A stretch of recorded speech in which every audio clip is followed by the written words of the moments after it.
ভাইরে ভাই, জীবনও দেখেছেন এরকম খাবার? প্রথমে একটি কলা ছিলিয়ে এই মেশিনটার সাথে এইভাবে পিষা হলো।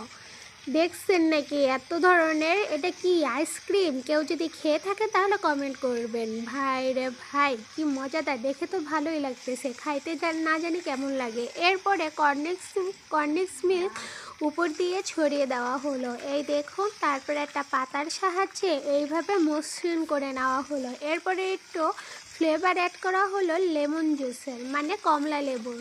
সুন্দর করে ফ্লেভার অ্যাড করার পরে এরপরে এটা কি দিল বলতে পারতেছি না, আপনারা দেখে বলবেন। তারপরে আরেকটা কমলা দিয়ে দিল। দেখে তো মজাই লাগতেছে, হয়তো আইসক্রিম বানাইতেছে। আপনারা কেউ যদি খেয়ে থাকেন এই খাবারটি আর এই খাবারটির নাম কি, তাহলে অবশ্যই আমাকে জানিয়ে দেবেন। এরপরে দেখুন স্ট্রবেরির মতো কি জানি, এটা কি গুলাব চা দিল, সিরাপ ঢাললো, বাহ কালার